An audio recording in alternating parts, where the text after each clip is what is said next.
lá. Bom, pessoal, muito bem-vindos a mais uma webinar de qualidade e segurança do paciente do Secom de São Paulo.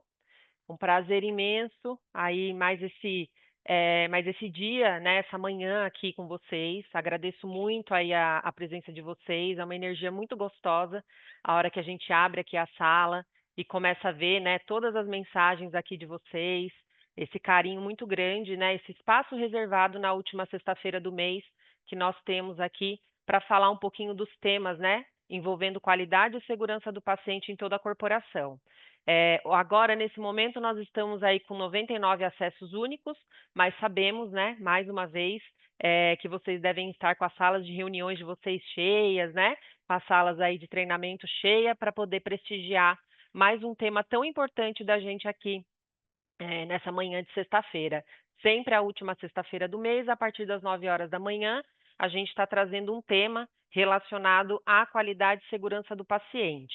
Vou me apresentar, das últimas vezes eu não me apresentei, mas agora a gente sabe que a gente precisa fazer isso, né, por conta da inclusão das pessoas aí, né, com algum tipo de deficiência que não conseguem visualizar o que nós estamos transmitindo aqui. Então, para quem não me conhece, até né, para quem me conhece, sou Ticiane de Lima, atuo hoje aqui no setor corporativo de qualidade e segurança do paciente do Secom São Paulo, junto com a minha equipe aqui na Unidade Central, na Barra Funda, e é um prazer aí, todo mês a gente trabalha, né, o mês inteiro pensando num tema bacana, um tema que venha agregar conhecimento para toda a corporação, que venha ajudar, né, dentro desse processo de cuidado que nós fazemos aí dentro de tantos serviços de saúde que o Secom-se faz o gerenciamento.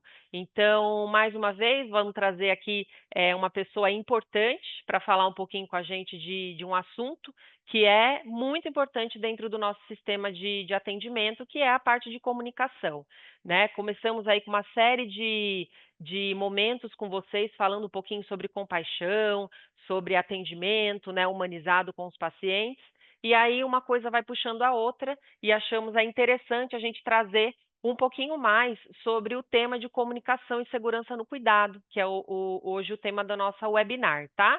E para isso, não vou me prolongar muito, porque o assunto hoje é bem instigante, né? Tem uma palestra aí bem bonita preparada para vocês.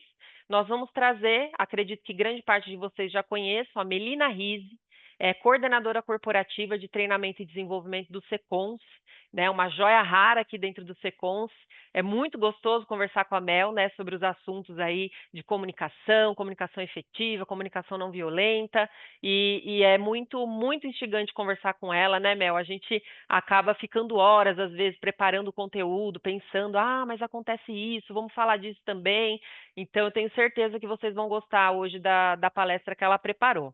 A Mel é formada em gestão de RH, pós-graduada em psicologia organizacional, atuante, né? Hoje ela está fazendo atualmente aí um curso de pós-graduação em neurociência, comunicação e desenvolvimento, atua há 16 anos na área de RH, né? E 11 anos ela está atuando diretamente com desenvolvimento humano. Hoje, né, ela coloca aqui para a gente que ela atua como analista comportamental diretamente desde 2021 e está se dedicando desde então à parte da prática de comunicação não violenta, tá? Então hoje ela vai trazer um pouquinho para a gente esse tema, linkando aí com a comunicação efetiva, comunicação segura, seja ela com os nossos pacientes, seja ela entre equipes e de liderança com os seus liderados, né? Entendemos aí que não adianta, né, nós trabalharmos somente as equipes se a gente também não trabalhar as lideranças para estarem preparadas cada vez mais para lidar com esse desafio universal que é a comunicação, tá bom? Então, Mel, seja bem-vinda mais uma vez, o espaço é seu, aí a gente vai fazer um acordo aqui, quem tiver contribuições, dúvidas, coloquem no chat, no mesmo modelo que a gente fez nos 4 outros encontros que nós tivemos, e no final da apresentação, nós abrimos aqui para perguntas e contribuições, tá bom? Muito obrigada antecipadamente, Mel, fica à vontade. Oi, pessoal, bom dia a todos, a todas. Obrigada, Tice, pelo convite, a toda a equipe da qualidade corporativa, a Márcia, a Aline. Sou muito grata aí pelo convite. Como a Tice disse, né, eu tenho dedicado aí, desde 2021, me debruçado aí sobre o estudo da comunicação não violenta. Que veio por uma necessidade pessoal, né? Não foi profissional, mas hoje eu trago isso como, como um estilo de vida, né? Não é só uma metodologia de comunicação, mas ela se torna aí um estilo de vida mesmo. Eu vou compartilhar o meu conteúdo com vocês.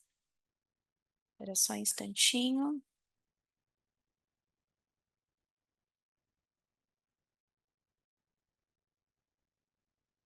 Só validem se está tudo certinho. Se vocês. Agora foi? Ah, então tá bom. Vocês me ouvem bem, acredito? Sim, né? Então vamos lá.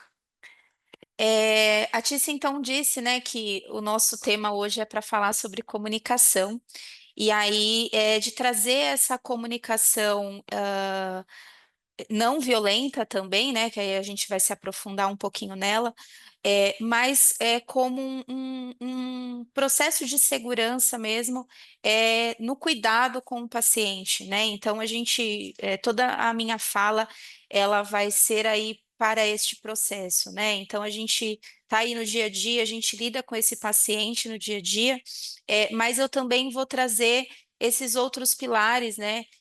Da aplicação da comunicação não violenta nas nossas relações interpessoais de uma forma geral, né? Na relação entre com o colega de trabalho, né? Com os pares, com a equipe e também com a nossa liderança, né? Então a gente vai permear aí por esses assuntos, envolvendo aí esses personagens, todas essas pessoas, tá bom? Eu quero começar então a minha fala trazendo uma frase do Marshall, é uma frase adaptada de um dos livros dele, aonde ele fala que a forma como nos comunicamos, ele pode ser o elo mais forte entre o cuidado e o erro, né? E que a comunicação, ela não é só o que a gente diz, mas o que o outro também compreende sobre aquilo que a gente está dizendo. E isso é muito importante, porque nós temos sim responsabilidades sobre aquilo que a gente diz e como isso chega no outro, né? Como que isso alcança o outro. Então a gente tem ali um hábito de geralmente ouvir algumas pessoas falando, né? O que ele entendeu sobre o que eu disse é problema do outro, né? E isso não é uma prática que a gente acredita, né? Dessa forma dentro da comunicação não violenta. Então, eu entendo hoje que é uma responsabilidade minha, enquanto emissora de uma informação, ter certeza se o outro compreendeu o que eu falei, né, com algumas técnicas aí da comunicação, que eu vou falar sobre isso daqui a pouco, mas a gente tem assim essa responsabilidade de quando a gente diz algo, o como isso vai chegar para o outro. E esse como é o que faz aí toda a diferença no processo de cuidado, tá bom? Uma outra frase que eu trouxe para vocês aqui também de Gandhi, que ele foi um ser que ele falou muito sobre a cultura de paz durante a vida dele, né? E também é um dos caras que a gente estuda quando a gente fala da comunicação não violenta, que é a paz entre os homens, ela não é apenas aquela que é a ausência do conflito, né? Mas ela é principalmente a presença da compreensão, do respeito, do amor. E aí, quando nós escolhemos falar com verdade, com compaixão e escuta, a gente abre caminhos para a transformação. Então, desde o momento que eu conheci a comunicação não violenta, eu me apaixonei por isso, porque para mim fez muito sentido o quão poderoso utilizarmos a nossa comunicação com a finalidade de a gente alcançar o outro, com a finalidade de a gente solucionar problemas e com a finalidade de a gente evitar conflitos ou impedir que confrontos aconteçam, né? Então, é, todo essa essa escolha, né, de ser uma pessoa menos violenta diariamente, porque isso é um processo diário mesmo, ela passa por por compreender que isso não deixa de ser uma metodologia, uma ferramenta, e ela passa a mesmo ser um hábito e uma escolha de um novo posicionamento, né? É, e aí a gente começa a se aprofundar já nessa esfera aí da comunicação não violenta. Então, eu tenho responsabilidades de falar e validar se o outro compreendeu o que eu disse, mas também de falar com respeito, com cuidado, com compaixão, né? Então, a gente vai aí se aprofundando sobre a comunicação não violenta nesse momento. E aí eu queria apresentar rapidamente a comunicação não violenta para vocês. Não sei se todos vocês conhecem, já ouviram falar, se isso é familiar para vocês, mas a comunicação não violenta ela foi criada pelo Marshall Rosenberg. Ele foi um homem que ele estudou muito sobre isso a vida inteira, até por uma questão estrutural, né, de uma história de vida que levou ele a entender o porquê que as pessoas se tornavam tão violentas ao longo da vida, se quando nascemos somos seres tão genuínos, né? A gente nasce sem a raiva, sem o ódio, sem sentimentos que a gente fala do desafio, né? Sentimentos desafiadores. E aí ele passou aí uma vida inteira estudando sobre isso. E aí ele traz dentro da comunicação não violenta, né, desse estudo, que é possível que a gente utilize o diálogo, a comunicação, para que a gente construa pontes ao invés de muros, né? Que a gente construa pontes para chegar até o outro, para resolver um problema, para ultrapassar uma dificuldade ao invés de a gente criar muros que coloque aí essa barreira entre eu e o outro, né? Então, ele nessa trajetória toda dele, ele fala sobre isso. E aí ele traz a questão do paradigma da parceria versus o paradigma da dominação, né? Dentro desses estudos. E aí, o que que é esse paradigma da dominação? É o que a gente está acostumado a ver, o que a gente aprendeu em casa, inclusive, né? Na nossa estrutura familiar, que existe um certo, um errado, um bom e um ruim, né? Que um ganha e o outro perde. E aí a gente passa ali, baseado nisso, e nesse aprendizado, a vida inteira nesse processo de que para eu ganhar, alguém tem que perder, né? E que se tiver que perder, que esse não seja eu. Então, ele é um ciclo bastante. Que se a gente não olhar com bastante cuidado para isso e para essa nossa essência, a gente não vai conseguir mudar ali alguns padrões que a gente reproduz todos os dias, porque somos pessoas violentas, né? A gente não vai se aprofundar sobre os estilos de violência aqui hoje, mas somos pessoas violentas, né? Desde o silêncio, inclusive. Se o silêncio ele for utilizado com a intenção de ferir o outro, de causar culpa, de causar vergonha, de causar constrangimento, isso dentro da comunicação não violenta a gente chama de violência invisível, né? Então, tudo depende da intenção que a gente tem com aquilo, né? E aí eu trouxe a figurinha da girafa, né? A girafa hoje ela é o sinônimo da comunicação não violenta, né? A figura que representa a comunicação não violenta por alguns motivos. E aí eu queria compartilhar com vocês. A girafa, em relação a nós, ela tem um coração que é 50 vezes maior. E aí ele traz isso, né, do coração grande, desse afeto, desse cuidado, né, genuíno. A girafa, pela sua estrutura, ela tem um pescoço alongado. Então, ela é o animal hoje que ela tem um olhar do todo, um olhar sistêmico, que se a gente for trazer para os ambientes corporativos, né, a gente fala dessa visão sistêmica, diferente da gente, que a gente acaba se apegando a apenas um pedaço de algo que nos contaram ou de algo que a gente sabe, né? Então, é, a girafa ela tem essa possibilidade de olhar as coisas de uma forma geral, né? Olhar o todo. E aí, quando a gente trabalha com a comunicação não violenta, eu preciso também entender esse todo. Eu não posso simplesmente ter uma fatia de uma fala ou uma parte de uma conversa e baseado nisso, que provavelmente alguém me contou, né? E também carregado com as emoções, com os julgamentos, eu parto disso para uma tomada de decisão, por exemplo. Então, na comunicação não violenta, a gente fala muito do observar ao invés do julgar, né?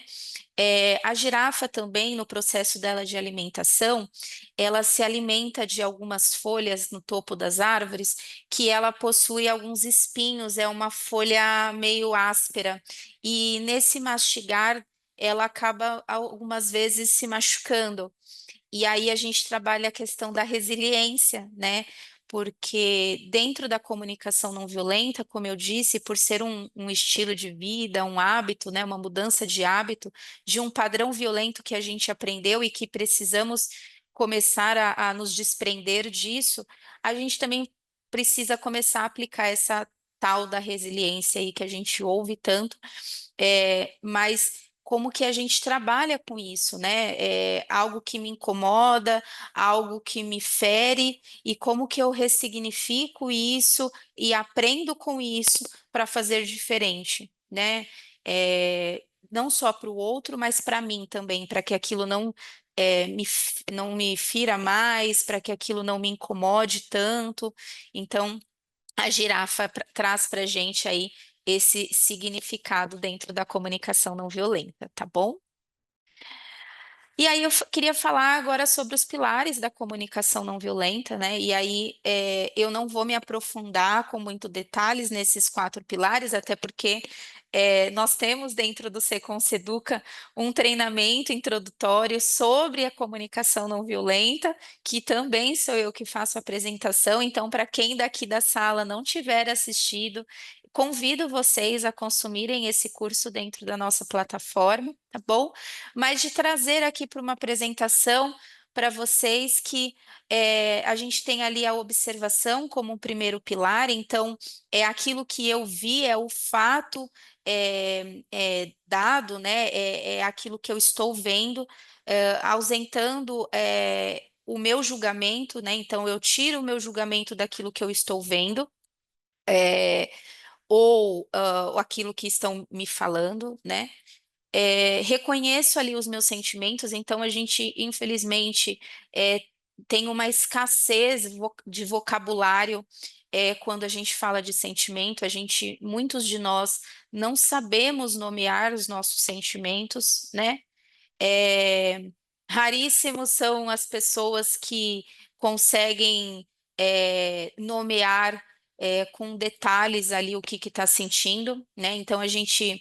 E até porque isso vem também de uma questão estrutural, nós não fomos ensinados a olhar para isso, né? A identificar sentimentos, a falar de sentimentos.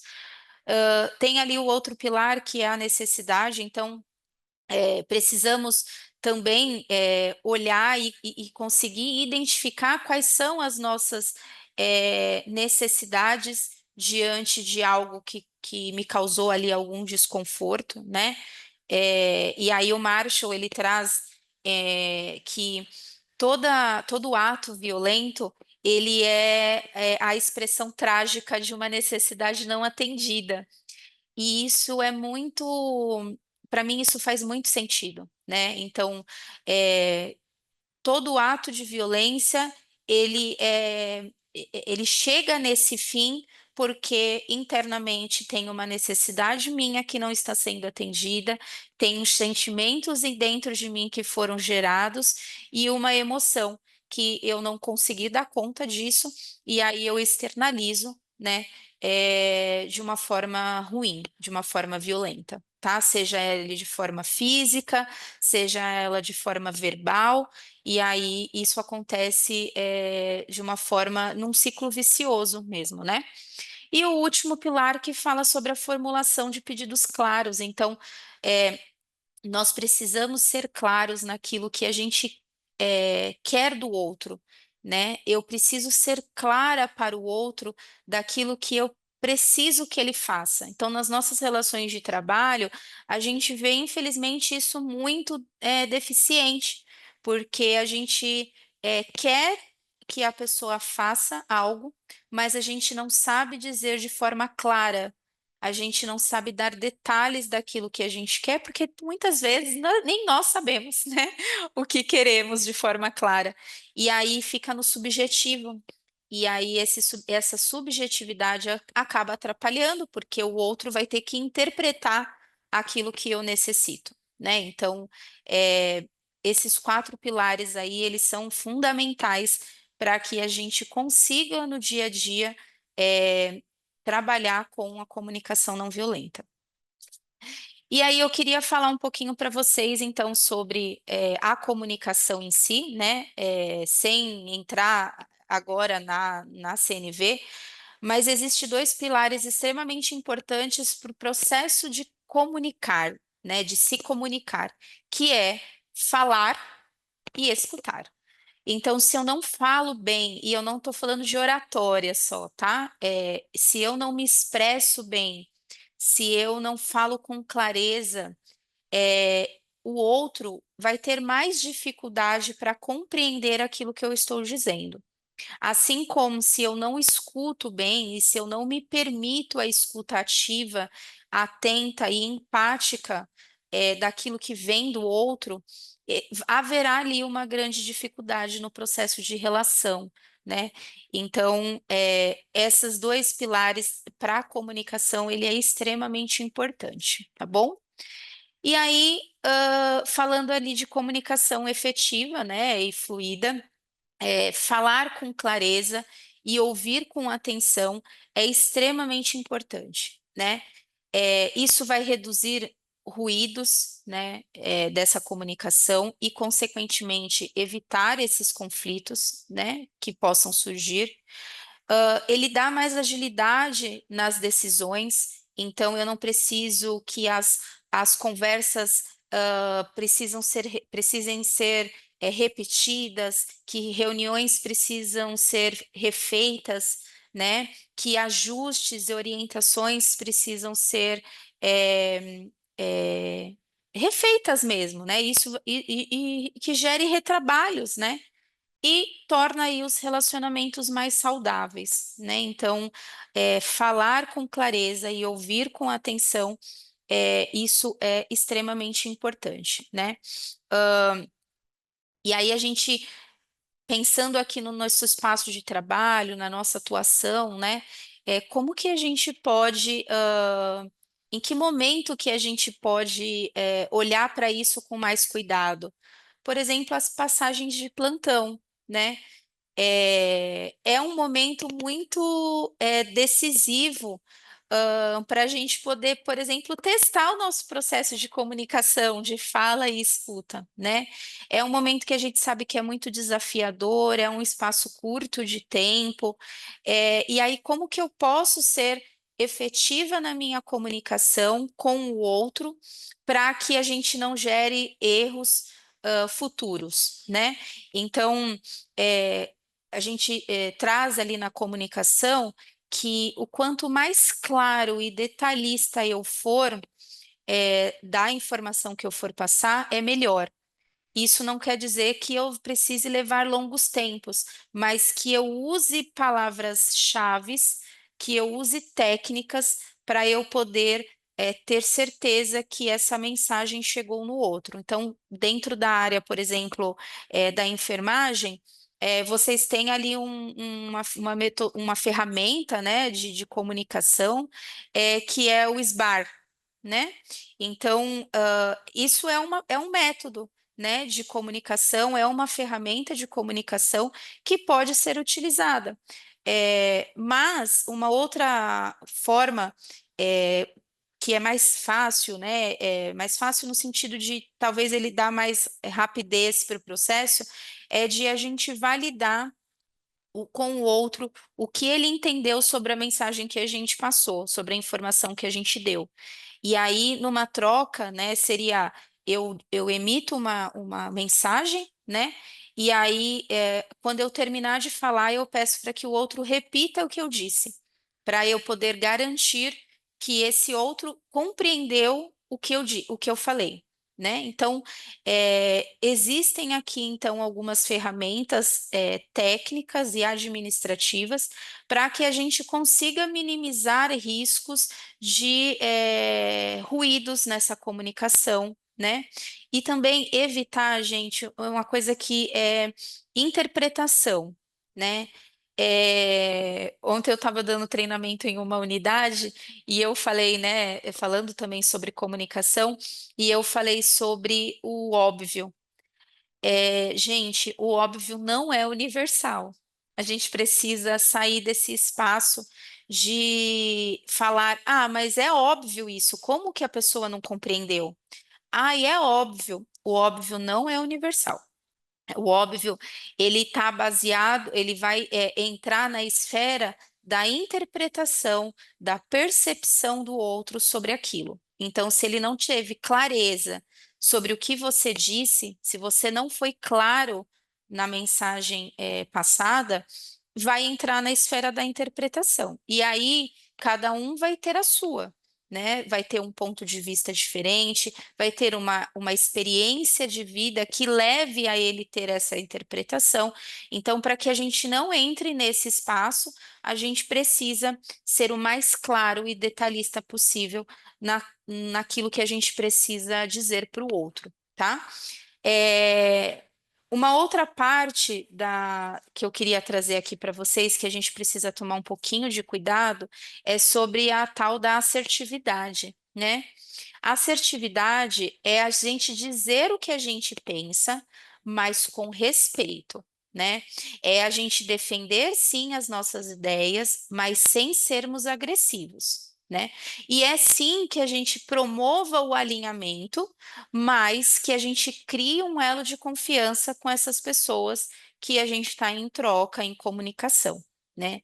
E por que que eu estou trazendo esse ponto da palavra assertividade? Porque existe uma confusão, eu percebo, tá? Que existe uma confusão de achar que ser assertivo, né, é ser uma pessoa mais impositiva, mais rígida, mais agressiva verbalmente, né? E digo que percebo porque todas as oportunidades que eu tive de ouvir uma pessoa falar, não, eu não estou sendo agressiva, eu estou sendo assertiva, ela estava sendo agressiva, né? Entonação de voz demonstra agressividade, né? O não verbal demonstra agressividade. Então, é uma autorresponsabilidade e é uma corresponsabilidade o processo de comunicação. Então, eu posso falar a mesma coisa de várias formas. E a escolha da forma como eu falo é minha, né? Então, eu tenho este poder.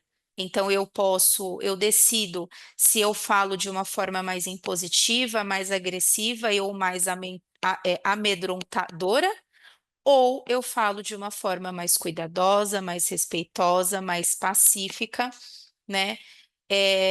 Para que sobre o mesmo assunto. Então, a forma como a gente se comunica é uma decisão e uma escolha nossa. E assim como isso chega para o outro, é uma responsabilidade nossa também, tá bom? Vamos lá. Falando um pouquinho de escuta, né? Ativa e empática. Se eu não estiver aberta para escutar o que o outro tem a me dizer e estar atenta àquilo que o outro está dizendo, provavelmente eu não vou compreender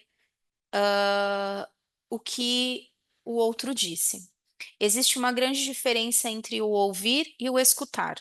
O ouvir é simplesmente essa mensagem entrar e eu reproduzir, ou nem de forma total, né? Nem de forma correta. A escuta, ela entra num espaço de compreensão sobre, entra num espaço de entendimento, né? E aí, para eu escutar, eu preciso ter uma presença plena, eu preciso ter um interesse genuíno e eu preciso ter a validação da emoção do outro. E aí vocês me perguntariam, né? Mas Mel, como que eu vou validar a emoção do outro, né? É eu me colocar empático para aquela outra pessoa, né? E aí quando a gente fala de empatia, eu ouço muito, né? E já falei também, tá, gente? Mas eu sou uma pessoa empática. E aí, dentro da comunicação não violenta, faço essa reflexão com vocês, porque a gente precisa começar a se fazer algumas perguntas, né? Quando eu digo, eu sou uma pessoa empática, será que eu sou de verdade uma pessoa empática, né? É, o Marshall, ele traz dentro da comunicação não violenta que a empatia ela só é verdadeira quando eu me coloco no lugar do outro para atender a necessidade do outro. E não eu sou empático para atender a minha necessidade, né? E aí, eu queria trocar com vocês uma experiência que eu tive, rapidinha, para vocês entenderem o que eu estou querendo dizer.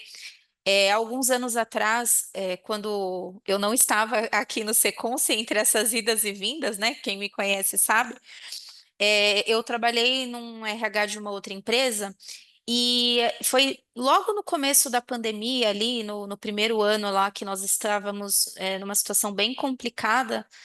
E aí a empresa que eu trabalhava, decidiu fazer uma ação para poder ajudar os funcionários que estavam numa situação complicada em relação a desemprego de familiares, né?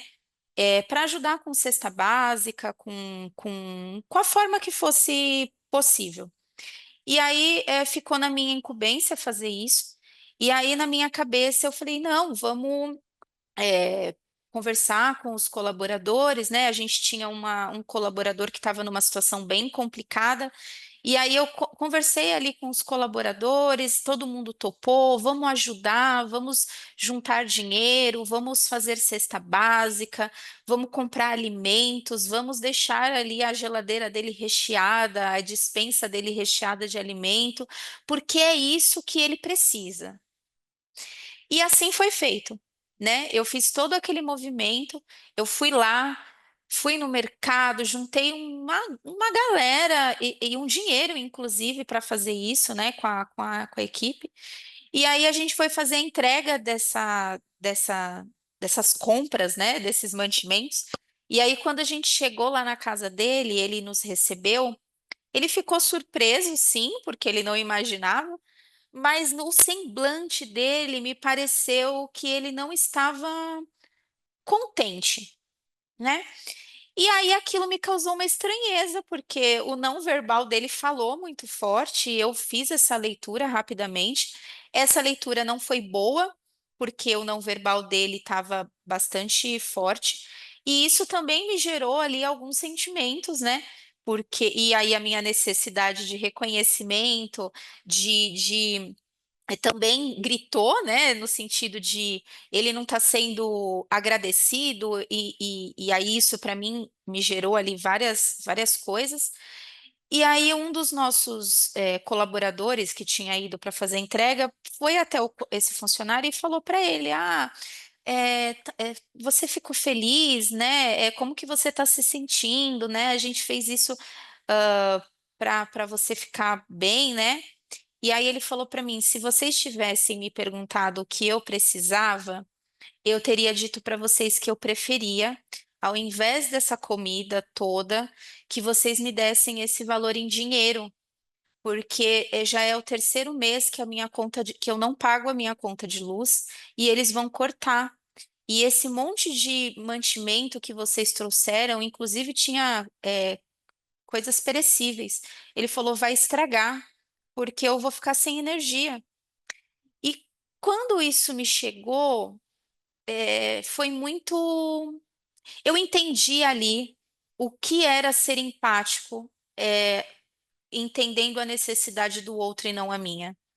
Porque eu só olhei para aquilo que é importante para mim, ainda que fosse uma ação legal, bonita, mas eu olhei para a necessidade do outro como se fosse a minha. Eu entendi, eu achava que alimento, comida, era o que ele precisava, e não era isso.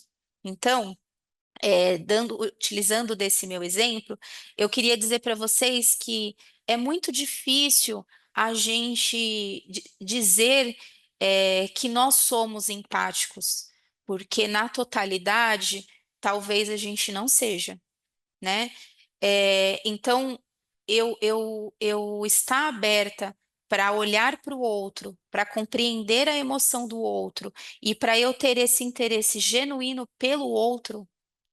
Aí a gente entra no espaço da empatia.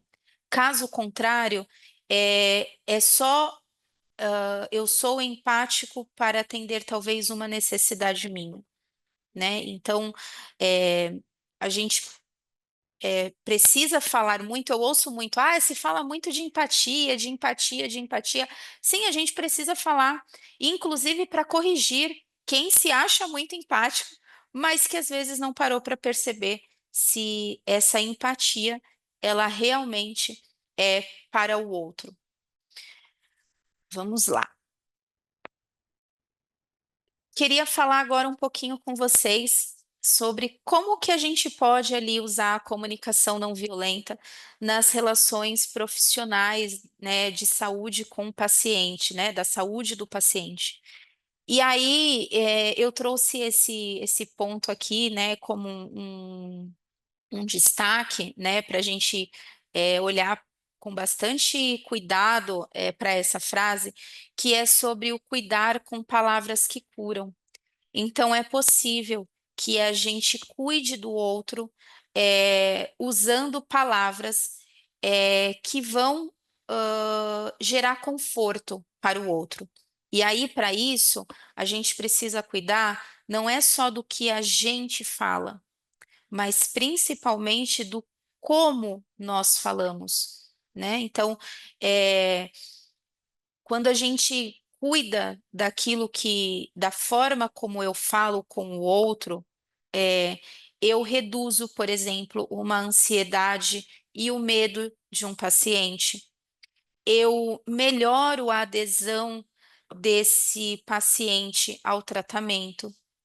E eu trago uma coisa, gente, que para mim isso é bastante importante, né? Eu comecei na área da saúde aqui no Seconce em 2009, e eu já fiz parte aí de grupos de humanização, é, que é a gente olhar para essa humanização na assistência. Então, existe lá todo o PNH, né, dentro do município, Programa Nacional de Humanização, mas será que a gente está utilizando isso de uma forma efetiva?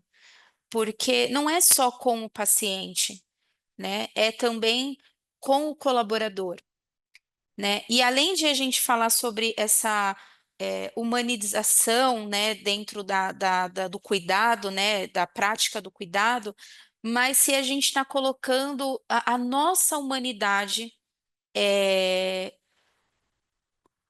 para com o outro como uma prioridade, né? Por quê? Eu sinto que muitas vezes isso nos falta, que esse nosso baldinho da humanidade ele se esvazia muito rápido. E aí entrarmos num processo de julgamento sobre o outro é muito rápido, é muito fácil, né? Quando a gente fala dessa reduzir a ansiedade e o medo, eu fico me fazendo algumas perguntas, né? Por exemplo, como que a gente, hoje, nós profissionais de saúde, né, a gente dá, por exemplo, diagnóstico para um paciente. Como é a forma como a gente vai dizer isso nesse momento tão difícil? Ou para o próprio paciente, ou para a família do paciente, né? Como que a gente recebe um paciente para fazer um exame, ou para ser atendido, para que ele receba, então, enfim, o diagnóstico da causa dele, da doença dele? Como que a gente está recebendo essas pessoas nas nossas unidades, né? Qual é o olhar cuidadoso e empático para a dor do outro? E aí, quando eu trago isso para as nossas relações, interpessoais do trabalho, né? Como que eu olho, para a dificuldade do meu colega, né? Que acabou de chegar e às vezes ele tem uma experiência já de uma trajetória profissional, ou às vezes não. E como que eu me coloco disponível, cuidadoso, respeitoso e empático para esse que está chegando agora? Ou como que eu me coloco cuidadoso e empático e respeitoso para esse que está retornando às práticas de trabalho, que por algum motivo ele ficou afastado e agora ele está retornando?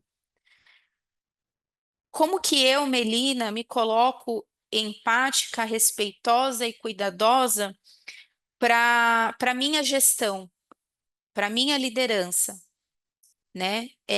Porque todos esses espaços que eu citei aqui, eu no papel de gestão, eu no papel de colaboradora e eu no papel de cuidadora, né, do paciente, eu preciso entender que em cada momento eu vou assumir uma identidade diferente, mas que o que não pode me faltar é esse olhar atencioso, cuidadoso e humanizado para o outro, né? E aí, gente, isso é um comportamento, né? Quando a gente fala de comportamento humano, isso é comportamento. Porque saindo da esfera profissional, se a gente vai para as relações pessoais, provavelmente isso também não vai acontecer. Eu também não vou ter um olhar cuidadoso, atencioso e respeitoso com os meus, com a minha família, com os meus amigos, né? Então, por isso que eu disse lá no início que a comunicação não violenta, ela transcende a metodologia ou a ferramenta. Ela é um hábito, ela é um estilo de vida, né? Porque é, eu sou no trabalho, humanizada, cuidadosa e atenciosa, mas em casa eu trato os meus de qualquer forma, ou o inverso, né? Então, não dá para fazer essa separação, porque é todo mundo ser humano, é todo mundo carregando ali os mesmos problemas, uns maiores, outros menores, mas aí cada um sentindo a sua dor, né? E aí não cabe a mim nomear o que é grande, o que é pequeno, cada um carrega ali a sua dor e sente a sua dor de uma forma diferente, né? E aí eu queria fazer algumas provocações para vocês. Por exemplo, nós no nosso espaço de cuidadores, de detentores ali do conhecimento, como que a gente está dando, por exemplo, o direito do paciente ou da família de escolher o que fazer no tratamento? Vou dar um exemplo aqui. A gente tem um paciente X que ele tem um CA que já está em processo de metástase, já não tem muito o que se fazer, e eu decido, então, como equipe multi, né? Eu e a equipe multi ali, decidimos então que a gente vai. A última alternativa é sei lá, uma cirurgia, por exemplo. Será que temos o poder e o direito de tomar essa decisão sozinhos, né? Será que não seria importante e cuidadoso da nossa parte compartilhar com o paciente, se assim ele tiver condição, ou com a família, do que seria melhor fazer, ou o que eles querem que seja feito, né? Então, eu fico muito reflexiva se a gente está abrindo espaço para as tomadas de decisão, querendo compartilhar com o outro o que ele pensa sobre aquilo. Ou se eu, no meu espaço de poder, e aí eu estou falando de espaço de poder, é de ter a decisão, de poder tomar a decisão.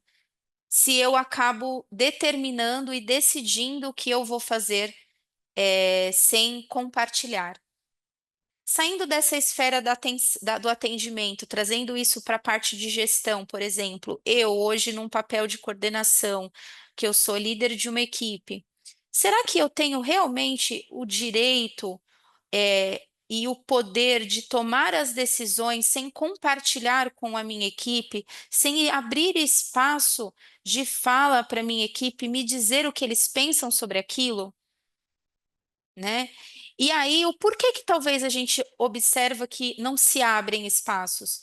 Porque talvez não se dê conta de trabalhar internamente, né, com aquilo que vem de fora. Então, eu tenho um lindo projeto, eu tenho uma forma maravilhosa que só eu sei fazer, e vai ser desse jeito que vai ser feito. A minha equipe vai operacionalizar, mas do jeito que eu quero, porque o meu jeito é o melhor jeito, né? Então, eu volto lá na história do paradigma da dominação, né? Que a CNV hoje é contrária a isso. Então, a gente precisa sair desse espaço de sermos os detentores do poder, da decisão, da sabedoria, do conhecimento e começar a abrir espaço aí para essas trocas, para esse compartilhamento, para essa tomada de decisão coletiva, colaborativa e estimular as pessoas a isso também, né? Porque a gente sabe que entre os pares isso também acontece, né? A pessoa que tem mais experiência naquela determinada área acaba dizendo como tem que ser feito. E será que só porque tem mais experiência sabe o melhor jeito de fazer? Não sei, tenho minhas dúvidas, né? Então, talvez a gente já está viciado num processo. Eu só sei fazer assim e eu estou acomodado a fazer dessa forma. Não sei se isso faz sentido para vocês, né? Mas eu fico muito reflexiva nesse processo, né? Falando um pouquinho agora sobre a Meta 2 e a conexão da CNV com essa Meta 2, de segurança do paciente. Então, a Meta 2 ela fala de melhorar a comunicação efetiva entre profissionais, e com o paciente. E aí isso reduz erros de comunicação em trocas de plantões, como a gente já falou. Ela evita ruídos, né, entre as equipes multidisciplinares, né? Então, quando a gente trabalha com essa comunicação efetiva, fluida, com escuta empática, a gente começa a perceber que todos têm espaços de fala e que todos podem contribuir para que a gente chegue na melhor solução, e de que a gente estimule aí o uso de uma linguagem clara, objetiva e respeitosa. E aqui eu quero fazer um adendo importante, que é sobre a gente utilizar uma linguagem simples. Por que uma linguagem simples? Porque, gente, nem todo mundo sabe e tem compreensão de uma linguagem específica e, por exemplo, profissional. Eu sempre, quando fazia integração, eu falava para as equipes técnicas tomarem cuidado com essa linguagem, técnica mesmo, né? Por exemplo, eu dava sempre esse exemplo. Existe um hábito da equipe de enfermagem, usar um termo que é deambular. Nem todo mundo sabe, gente, o que é deambular. Então, dependendo de quem é o paciente, se ele desconhece o que significa a palavra deambular, ela não vai deambular, porque ela não sabe o que isso significa. Então, essa linguagem simples, ela tem que ser utilizada para que a gente consiga acessar todas as pessoas, né? Então, termos técnicos, então siglas. A equipe da enfermagem tem muito disso, né? De usar siglas para se referir a uma doença. É, e assim, uma outra coisa que eu também tenho bastante restrição, eu sou até um pouco chata com isso, que é sobre a linguagem americanizada em ambientes que não cabem. Quem trabalha comigo sabe, eu não gosto, assim, de verdade. Tem vezes que eu saio de uma reunião sem entender o que foi dito, porque houve tantas palavras americanizadas, é tanto inglês, que a gente não sabe o que a pessoa quis dizer com aquilo, né? Então, se não estamos trabalhando numa empresa, numa multinacional, onde o inglês é a linguagem principal, não temos que usar, né? Porque nem todo mundo tem o conhecimento do inglês, né? Então a gente precisa tomar cuidado com isso, né? Para a gente poder ser mais simples a compreensão para o outro. E aí, quando eu trago também essa frase aqui em destaque, a comunicação efetiva é cuidado seguro, é de trazer também um olhar, por exemplo, vou dar um exemplo aqui da farmácia, né, das equipes de farmácia. Quando o médico prescreve ali um medicamento e ele coloca lá 12 em 12, 6 em 6, 8 em 8, será que o paciente sabe o que isso significa? Ai, Mel, é óbvio. Não, não, não é óbvio, né? Então, é, como que a gente pode criar estratégias de que a gente traduza isso para que o paciente compreenda como que ele tem que tomar aquele medicamento? Porque, gente, nem sempre o paciente vai dizer que ele não compreendeu. Às vezes ele vai ficar envergonhado, às vezes ele vai ficar com receio, né? Então a gente precisa validar se o outro tem a compreensão do que é aquilo, né? É, fica muito evidente para mim, assim, muito claro para mim esse exemplo da farmácia, porque eu já vivi isso dentro da minha casa, né?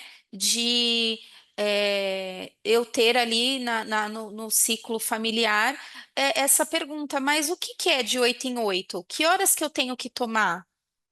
Né? E aí, isso para mim ficou muito evidente dessa preocupação, né? Porque se esse paciente não tiver em casa alguém que o apoie, como que ele vai fazer para tomar esse medicamento, né? Então, quais as estratégias hoje que a gente está usando para poder chegar nesse paciente? Então, a gente precisa ter um olhar atento para isso, tá? Aí eu trouxe aqui um slide que fala um pouquinho sobre o feedback, né?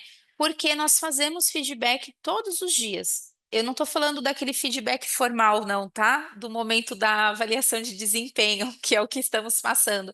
Eu estou falando sobre o feedback diário, né? Dessas trocas. E aí a gente precisa entender que esses feedbacks eles não podem ser julgamentos, né? E que eles precisam ser feitos de forma cuidadosa. E como usar os 4 pilares da comunicação não violenta, né? Esse modelo da comunicação não violenta, também nesse momento do feedback. né? Então a gente está passando por isso, já aproveitando, né? Quem está passando aí, os gestores que estão aqui hoje com a gente, de vocês dizerem o fato observado e sem fazer um julgamento do que vocês acham sobre aquilo, mas evidenciar. Então, olha, no dia tal aconteceu essa situação, né? Colocar ali qual que é o sentimento que foi gerado, então como que isso te chega. E aí eu não estou falando só de feedbacks negativos, vou usar esse termo, tá? Mas também de feedback positivo, tá? Então, o que que aconteceu? Olha, no dia tal você teve uma atitude que me gerou ali um sentimento de muita alegria. Né? Isso me chega com muita satisfação, né? Falar sobre qual é o impacto disso e a sua necessidade. Então, o que está por trás disso, né? E de fazer aí no final um pedido claro. Então, olha, eu gostaria que você continuasse tendo essa prática de cuidado, porque isso foi reconhecido, isso gerou satisfação, isso trouxe um olhar cuidadoso, você foi uma pessoa respeitosa, né? Eu senti que houve ali respeito. Então, é, como que eu posso utilizar da comunicação, desse modelo da comunicação para dar feedbacks? Seja ele negativo, quando eu tenho que apontar algo que precisa ser melhorado, ou quando eu tenho que dar um feedback positivo para esse colaborador, tá? E assim, e também para o gestor, tá? Porque todos nós temos que receber também, né? Nós, no espaço de gestores, também temos que estar abertos a receber feedbacks. E aí eu queria só então trazer esses slides aqui, gente, para reforçar um pouquinho esses três pontos, né? Então, nas conversas com os gestores, quando há escuta, né, de verdade, uma escuta ativa, e respeito no jeito de falar, tudo vai fluir melhor. Né? Então, o jeito que eu me comunico com a minha liderança, a forma como eu falo com o meu gestor, ele também é um ponto extremamente importante. Né? Então, eu não posso falar de qualquer jeito, eu não posso falar de uma forma violenta, eu não posso ser desrespeitoso. E aí eu volto lá no início da minha fala sobre a responsabilidade que temos com o nosso processo de comunicação, independente do papel que temos, que assumimos, tá bom? Assim todos caminham juntos, né? E aí entendemos que o importante para o trabalho e para as pessoas, né, fazer parte de tudo isso, né? Então, quando a gente é colaborativo, é, tudo flui, tudo acontece da melhor forma. Trago aqui também as trocas com os colegas, né? Então, quando eu me comunico com empatia, eu crio um vínculo e um ambiente mais leve com essa equipe. Fica mais fácil eu conversar, eu trocar ideias, eu pedir ajuda, né? As pessoas têm muita dificuldade de pedir ajuda, de dizer que não sabe, de dizer que não entendeu. E quando a gente vai, se aprofundar nesses porquês, a gente descobre que é falta de conexão dentro da equipe, porque eu tenho medo de eu ser exposta, eu tenho medo de entrar num espaço vexatório, das pessoas darem risada de mim porque eu não sei, e aí eu simplesmente não me exponho, né? A equipe se fortalece quando existe ali aquela troca, e aí todos se sentem respeitados e ouvidos, né? E escutados. Quando a gente fala da relação com o paciente, o jeito como a gente se comunica é o que vai fazer toda a diferença, né? E, gente, o silêncio também é uma forma de comunicação, tá bom? E por que que eu tô falando isso para vocês? Porque eu nem sempre preciso ter uma resposta para dar para o outro. Eu nem sempre preciso ter uma fala para acolher o outro. Eu posso acolher o outro em silêncio. Então, eu me coloco disponível para o outro, caso ele necessite falar comigo, né? Caso ele queira falar comigo, caso ele se sinta à vontade de compartilhar a dor e o problema dele, né? E o estar disponível é o essencial. Então, quando a gente fala com calma, quando a gente escuta e escuta com atenção, com respeito, a gente consegue acolher esses medos, né? E diminuir, inclusive, a ansiedade. Então, deixa que o paciente fale o que ele precisa, né? E tente se colocar, né, no lugar desse outro, compreendendo essa dor, né? Para que você consiga aí se aproximar e se conectar, tá bom? Eu trouxe aqui para a gente ir finalizando, né, essa palestra, que a segurança na comunicação, ela é segurança no cuidado. Eu acredito muito no poder do diálogo, das trocas sensíveis, ahn, verdadeiras, cuidadosas, afetivas, né?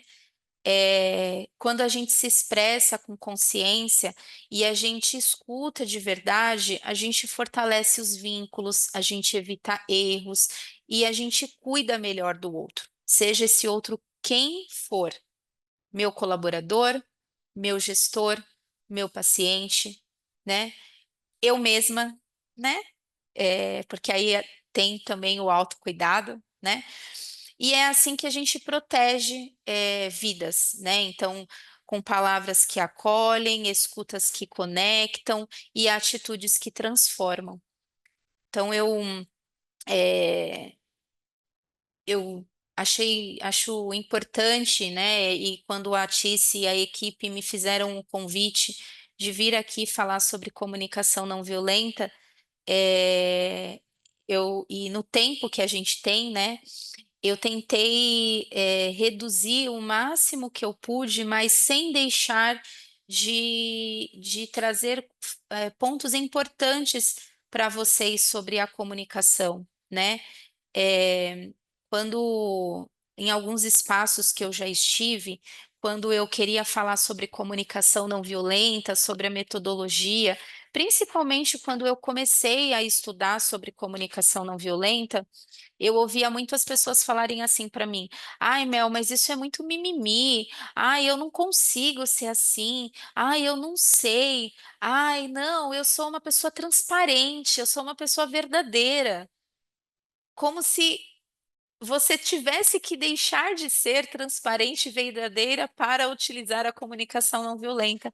E uma coisa não tem nada a ver com a outra, né? É, e aí, de novo, não é o que nós dizemos, é a forma como que a gente diz, né? E então eu quis trazer dentro desse tempo, trouxe ali bastante informação para vocês, mas vocês podem perceber que eu bati na mesma tecla algumas vezes sobre falar de cuidado, vínculo, empatia, conexão. eh, eu trouxe essas palavras muitas vezes, porque essas são palavras-chaves para que a gente consiga começar a despertar, a se despertar, na verdade, para termos ali uma troca mais saudável. E de verdade, eu acredito no poder que a comunicação saudável, afetiva, ela tem, né? Eu vivi isso, né? Eu vi isso acontecer, ela é transformadora, né? Então, eu espero ter podido contribuir com vocês nesse assunto. Convido vocês novamente, para quem não assistiu o curso da comunicação não violenta, o introdutório da comunicação não violenta dentro da nossa plataforma do Seconce Educa, eu convido vocês a visitarem esse conteúdo. Tem exercícios lá onde a gente fala dos 4 pilares, né? Então, lerem livros sobre isso, né? Marshall tem aí diversos livros publicados sobre a comunicação não violenta. E eu espero que eu tenha conseguido, porque essa foi a minha intenção, de conseguir alcançar vocês com isso que mudou a minha vida, profissional e pessoal, como eu me coloco para o outro, como eu me coloco para o mundo. E eu espero que isso também faça diferença para vocês. Eu trouxe uma frase do Cortella para eu finalizar aqui minha apresentação, que a empatia é quando a dor do outro também nos causa incômodo. Então, eu não posso ficar aquém da dor do outro. Eu não preciso sentir a mesma dor que ele, mas eu posso me colocar disponível para que ele se esvazie quando ele precisar, né? Então, eu acho que é isso, né, que eu queria trazer para vocês. Espero, poder contribuir mais vezes. Fico aí à disposição, de todos vocês, gestores, da Tice, sempre que precisar, Tice, quero agradecer de verdade você, toda a sua equipe. Vocês foram muito, cuidadosos, foram muito atenciosos, sempre foram, né? Mas quero agradecer de verdade essa oportunidade. Posso desligar aqui a apresentação?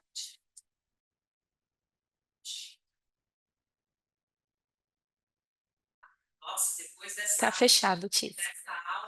Depois desta aula, eu fiquei aqui muito emocionada, me arrepiei inteira, né? O Cortella, né, essa última frase que você teve aqui para gente, né, compartilhou aqui conosco, para mim é a melhor definição de empatia, né? O Cortella é um ser aí muito sábio também e traz a gente para as reflexões, né? Sempre uso as frases dele, gosto de assistir os vídeos dele no YouTube, né? E sempre que eu tenho oportunidade. Mel, estou aqui sem palavras, estou bem emocionada com as suas falas, né? Como sempre, eu fiz algumas anotações aqui no final, não precisa nem a gente abrir para discussão, mas foram frases que eu sempre vou pegando, né, da fala do palestrante e que, para mim, são frases que marcam muito, né? Muitas vezes nós, como você mesmo disse, nós nos consideramos seres de luz, né? Sempre empáticos, eu não sou violento, eu não me comunico com violência, mas basta ouvirmos um áudio no WhatsApp para que a gente entenda o quão violento nós somos na nossa comunicação, né? Basta conversarmos às vezes ali com o nosso filho, né, dentro das nossas casas, com nossos companheiros, né, com os nossos familiares, que são, né, obviamente pessoas que vão trazer isso para a gente sem nenhum pudor, para a gente entender o quanto a nossa comunicação não está sendo clara, né? Às vezes não precisa nem ser, foi uma comunicação violenta, não foi clara. E aí às vezes a gente cobra do outro uma devolutiva, uma postura e uma conduta que para ele não foi claro, né? Então eu costumo falar que a comunicação efetiva, nós temos que praticar a comunicação empática efetiva, comunicação não violenta, como você mesmo disse, é uma conduta devida, né? Não somente para o ambiente corporativo. Não tem como a gente dissociar o nosso comportamento no ambiente corporativo é esse e dentro das nossas casas e nas nossas vidas é diferente. Não, né? Quando a gente pratica tudo isso, a gente começa a praticar de forma natural em todos os espaços, né? Então, a Ticiane, que é dentro do ambiente de trabalho, também tem que ser a mesma dentro de casa e vice-versa, né? Nas relações com as amizades, enfim, e por aí afora. E aí, algumas frases que você trouxe, um pouquinho antes aqui de eu começar a ler no chat, tá? E abrir novamente para você. Só reforçando, né? Comunicação efetiva é primeiro uma escolha que se torna real através do esforço. Né? Então é um esforço muito grande. Às vezes você está ali nos vários dias, né, tentando ali praticar aquela comunicação e de repente a gente dá um escorregão. Mas eu acredito que o mais importante, né, depois de alguns períodos aí de terapia, é a gente conseguir reconhecer tudo isso e voltar no exercício, né? O ruim é quando a gente não reconhece, né? Quando eu falo muito aqui com os meninos, né, nos nossos momentos de reflexão, quando a gente se considera ser humanos de luz, já evoluídos e que a gente não se dá um segundo o benefício da dúvida. Será que eu fui de fato um ser empático? Será que eu não preciso melhorar também? E aí, quando eu digo isso, eu digo em qualquer cargo que a gente ocupe, né, seja ele de liderança ou não. Né? Obviamente que liderança a gente está muito mais exposto, né, a ter que fazer essa reflexão a todo momento. Então, eu considero que a virada de chave na nossa vida, não só como liderança, é quando a gente, por um milésimo de segundo, fala: opa, acho que eu escorreguei aqui, né? Acho que estou errado, acho que preciso melhorar. E infelizmente o que a gente vê, não estou dizendo só no ambiente corporativo, é na vida, muitas pessoas que se consideram num pedestal e que não precisa se autoavaliar em momento nenhum, né? Então, eu acho que isso casa bem com o nosso tema de hoje. A nossa vida é uma questão, não é uma questão de ganhar e perder. Isso eu acho que foi uma frase que você trouxe que é sensacional. Eu não preciso ganhar e nem perder. Não é um jogo, não é uma corrida, né? É considerar que estamos todos no mesmo barco e que precisamos sim, ao tempo inteiro, nos ajudar, nos acolher. E não adianta eu estar 100% bem se eu tenho uma pessoa que está do meu lado ali, né? Que está passando ali por situações que eu poderia ouvi-la primeiro e ajudá-la, né? A experiência que você trouxe lá do seu antigo trabalho, né? Às vezes a gente acha que sabe a necessidade do outro, mas a gente não sabe. Né? A gente não sabe o que é que no íntimo ele está precisando. Então, foram contribuições que você trouxe assim que para mim marcou bastante. Falar e escutar, né? O escutar, como é difícil a gente estar de corpo e mente presente. Às vezes a gente está ali só olhando para a pessoa, mas a cabeça da gente está em outro lugar, porque o mundo que a gente vive hoje, de fato, é um mundo muito corrido, a gente está pensando em 500 coisas ao mesmo tempo. Então, para mim, o que eu tenho exercitado muito, tentando exercitar muito, é a escuta. Primeiro a escuta, né? Vamos escutar e entender a necessidade do outro, né? Estar de mente presente, não só de corpo, né? É óbvio, aí você trouxe também, o óbvio não é universal, né?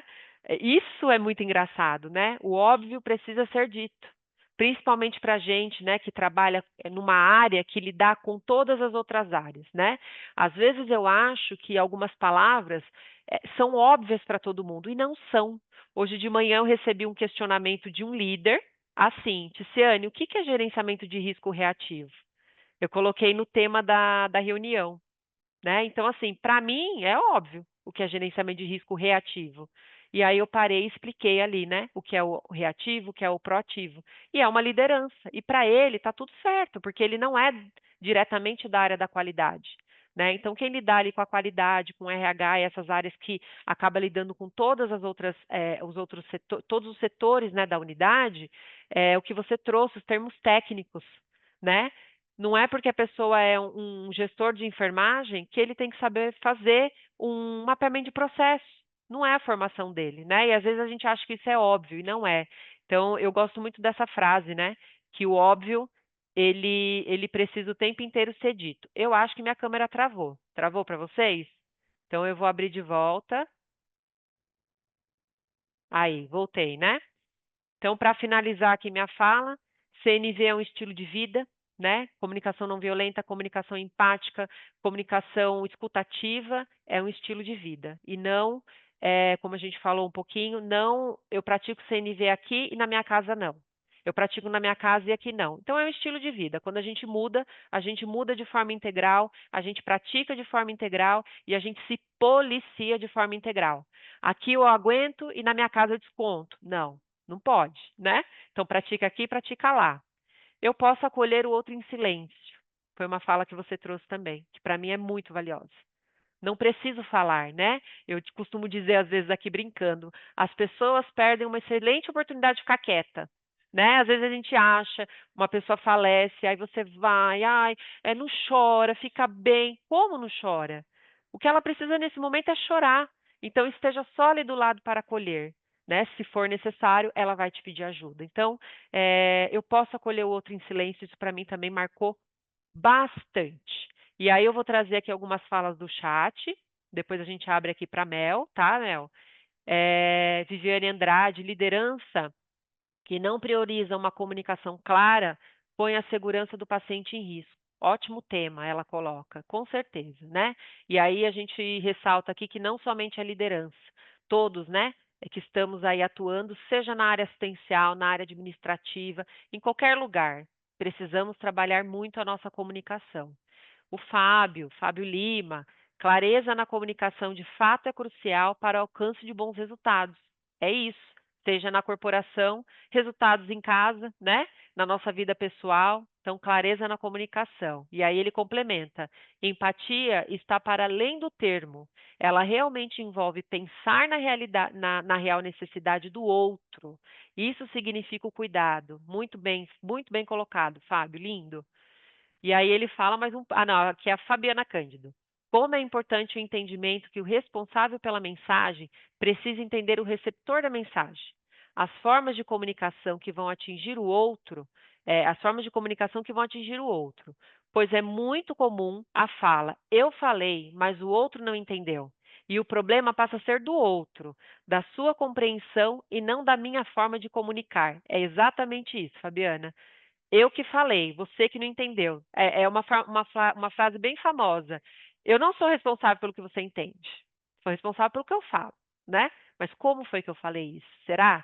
E aí as técnicas que a Mel trouxe, eu preciso, né, garantir que o que eu falei foi de fato entendido. Não jogar a informação e sair correndo. Você que fique aí com a minha informação, né? E aí, tem mais um aqui, do Fábio também parabenizando. Palestra incrível, a Mel é demais. Concordo com você, Fábio. Obrigada por compartilhar tanto conhecimento e humildade. E aí, lá do Luci Montoro, excelente palestra, muito necessária, com certeza. A Marcinha, que trabalha aqui com a gente. Em meio à correria do dia a dia e de um plantão, o que pode nos ajudar a tornar o acolhimento ao paciente mais humanizado e empático? Como podemos perceber se ele está realmente se sentindo ouvido e compreendido? Vou deixar essa pergunta para você responder, Mel, junto com a sua finalização, tá bom? Aí ela complementa: que sinais mostram que ele realmente se sente escutado? Isso do paciente. A Aline, que trabalha aqui com a gente, também mais um questionamento: como equilibrar entre sermos, né, resiliente e ao mesmo tempo manter limites? Quando o ego do outro aplica pressão, julgamento ou exigência, pois hoje o ego acaba ocasionando uma certa violência em todos os âmbitos, com certeza. Precisa estar certo o tempo inteiro, né? E aí, aqui a Jaqueline Alves, Mel, muito obrigada por tanto. Você é uma pessoa e profissional incrível, palestra super importante.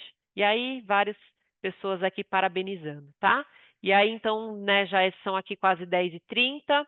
Vou deixar essa pergunta aqui da Márcia, pode ser, Mel e da Aline, para você responder e aí já caminharmos para o nosso encerramento, tá bom? Tá bom, deixa eu só pegar aqui a pergunta delas de novo, da Márcia, peraí. Às 10h14. Aqui, Márcia. Em meio à correria do dia a dia, de um plantão, o que pode nos ajudar a tornar o acolhimento ao paciente mais humanizado e empático? E como que a gente pode perceber se ele está realmente se sentindo ouvido e compreendido?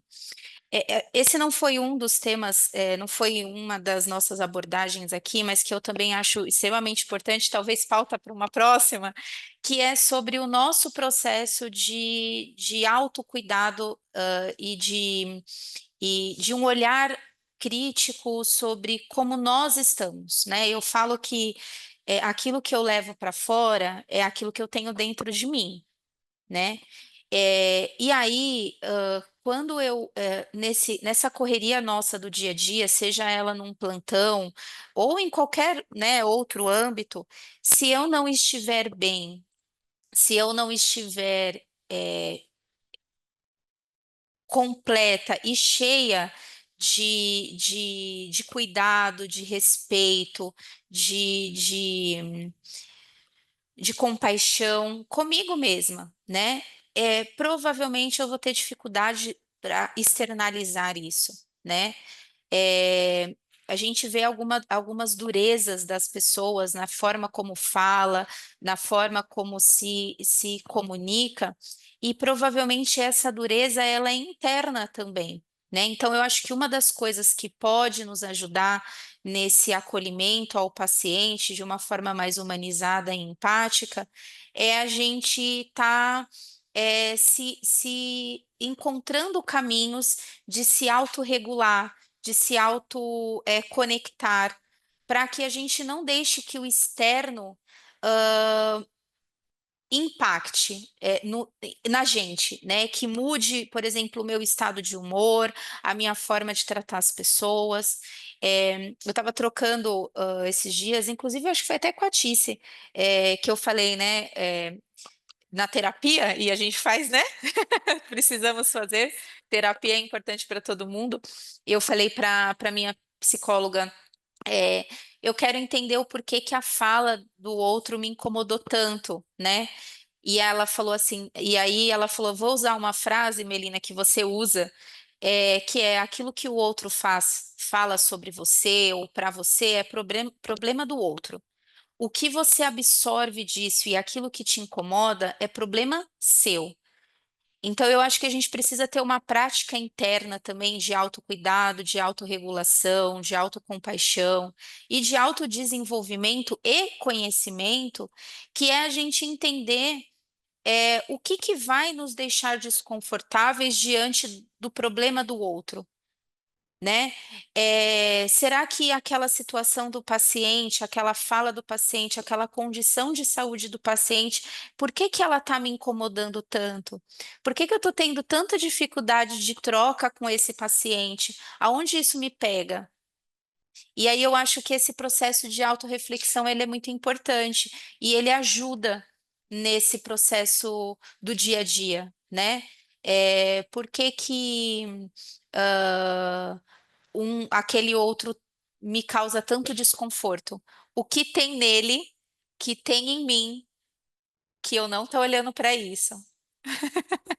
Porque provavelmente aquilo que o outro tem, eu tenho, mas é mais fácil eu olhar para o problema do outro para fora do que eu olhar para dentro, né? Então, acho que esse é um dos caminhos, Márcia.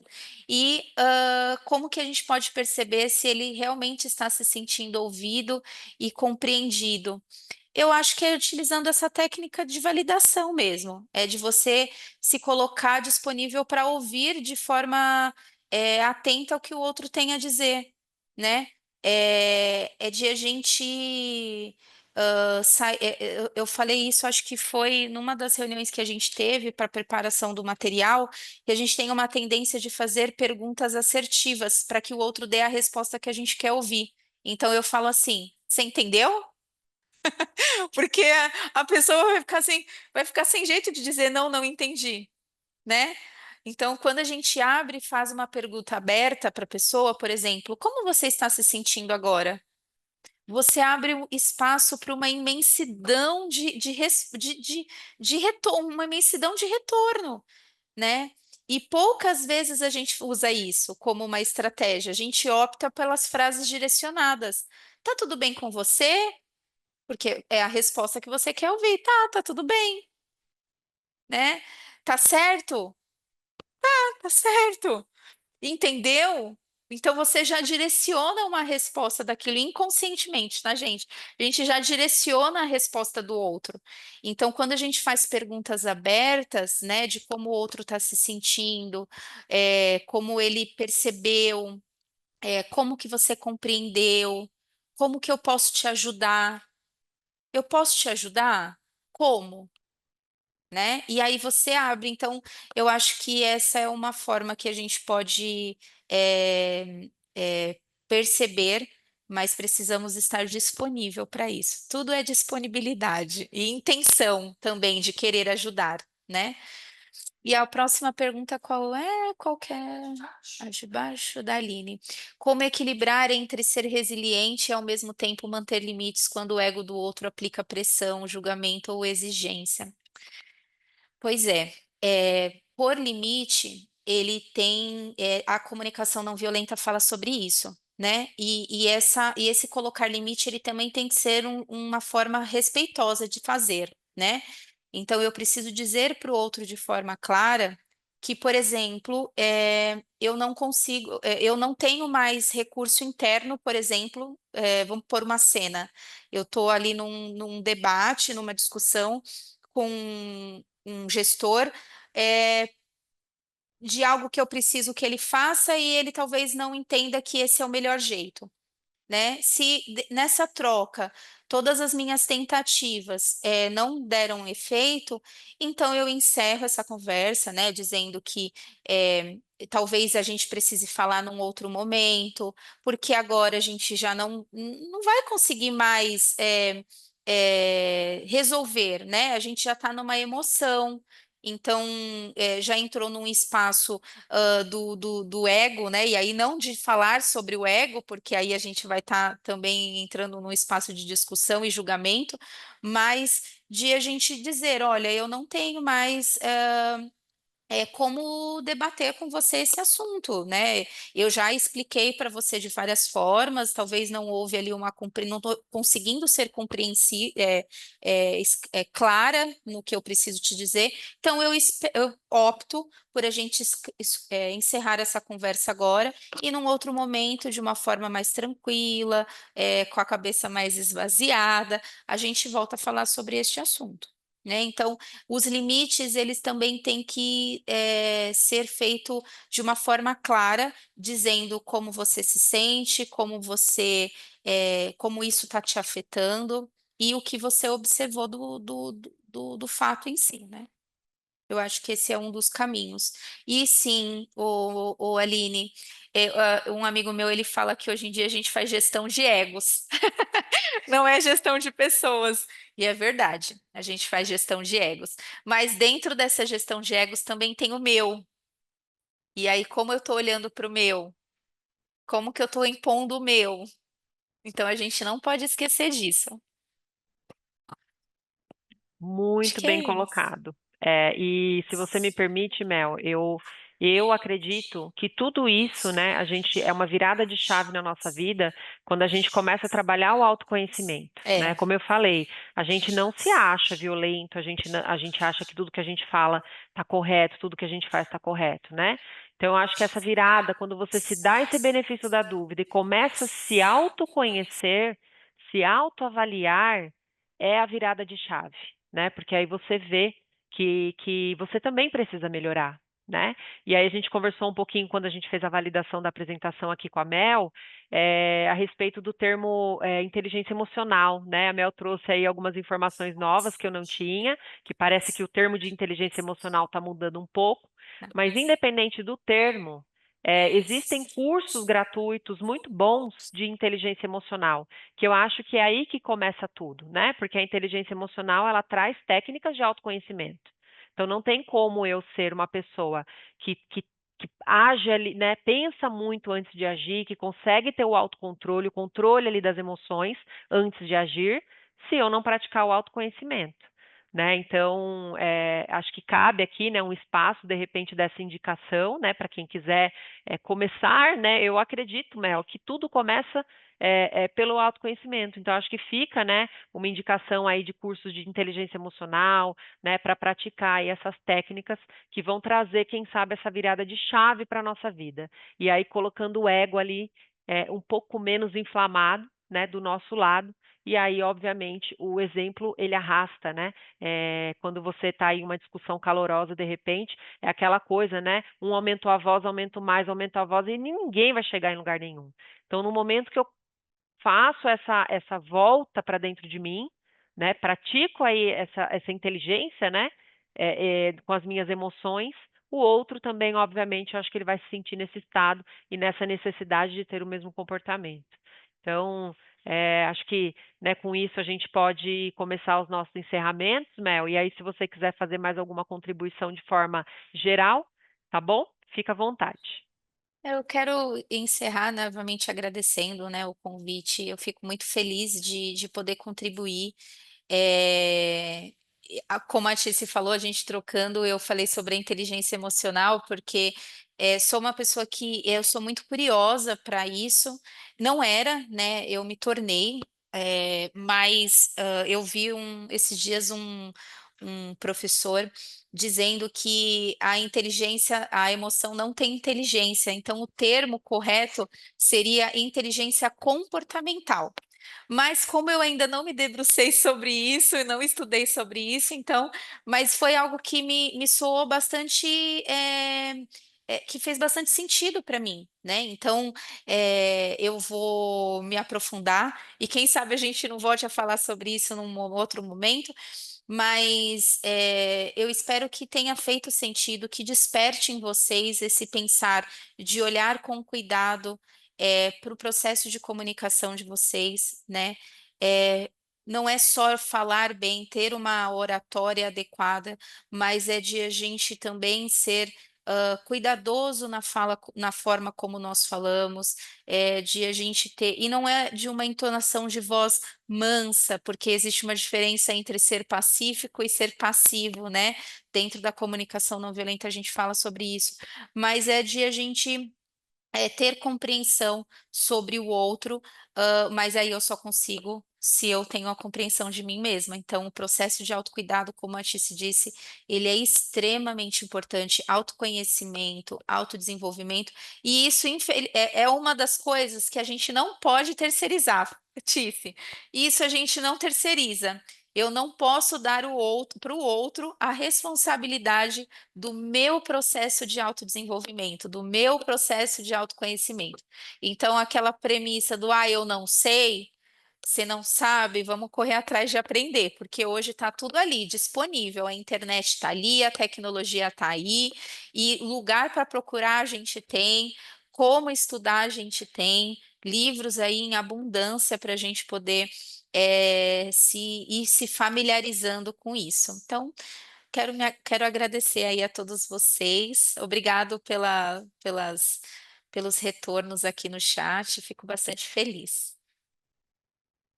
Que lindo. Olha, o pessoal aqui bombando o chat, agradecendo, te elogiando muito, né? Com certeza a Mel aí é mais uma joia que a gente tem dentro do Seconce, né? À nossa disposição. A Melina, como eu falei no começo, ela tem essa função corporativa também, tá? Dentro da parte de treinamento e desenvolvimento. E, de fato, sempre está disponível quando a gente aciona, né? Quando a gente pede para ela sempre traz aí falas muito enriquecedoras para o nosso dia a dia. Mel, então eu quero agradecer mais uma vez a sua participação, suas contribuições aí extremamente valiosas para todos nós. Com certeza teremos mais momentos de troca dessas informações maravilhosas que você trouxe. Quero agradecer também a Ari Nádia, que é, né, a gestora direta da Melina, por ter liberado, por ter concordado ali, sem eu nem terminar a frase, ela já estava de acordo de trazer a Mel aqui nesse espaço, tá? E é um espaço, é uma fala que tem tudo a ver com a qualidade dos nossos serviços, com a segurança dos nossos pacientes e, por que não, com o bem-estar aí de todos os nossos colaboradores. E aí eu não estou falando só de quem é liderado, das nossas lideranças também, que também precisam ser olhadas de forma empática por todos os nossos colaboradores, tá? Então, Mel, mais uma vez, obrigada pelo espaço e fica aberto o convite sempre que você quiser participar aí do nosso webinar, esse espaço também é seu, tá bom? E aí, Obrigada. para a gente começar, então, oficialmente o encerramento, tivemos aqui, com certeza, mais de 200 pessoas presentes, recebi aqui as fotinhas, né, das salas de reuniões aí lotadas mais uma vez. Eu acredito que esse espaço está sendo um momento de pausa, né, de reflexão. A nossa vida, a nossa rotina, né, é muito corrida dentro das nossas atividades, e o que a gente quer proporcionar para vocês aqui nesse webinar, né, toda a última sexta-feira do mês, 1h30, 2 horas, para a gente parar, para a gente respirar, para a gente refletir, né, trazer um espaço reservado para todos nesse sentido. E aí os temas, né, que aquecem os nossos corações aí sempre nessa última sexta-feira do mês, tá bom?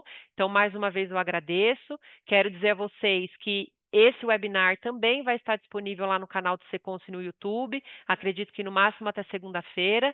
Os outros webinars também estão todos lá.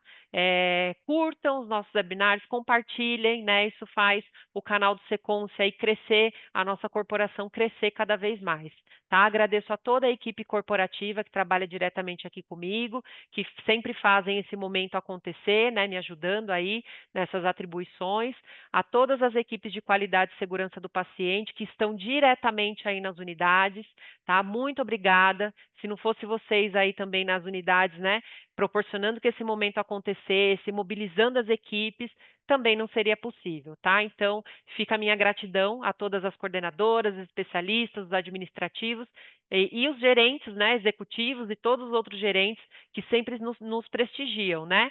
Durante a webinar, eu abro aqui o chat e eu vou olhando. Todo mundo que está lá. E eu conheço o Seconsa inteiro, né? Então, eu vejo gestão própria em peso, a SAS em peso, os hospitais, os ambulatórios, sempre aqui nesse espaço com a gente. Então, pessoal, uma excelente final de sexta-feira, né? Daqui a pouco é já o horário do almoço. Excelente final de semana para vocês, um excelente fim de mês e a gente se encontra na última sexta-feira de agosto, né? Quando a gente definir o tema, a gente vai estar compartilhando com vocês aí nos nossos canais de comunicação. Um beijo grande para vocês, até a próxima. Tchau, tchau.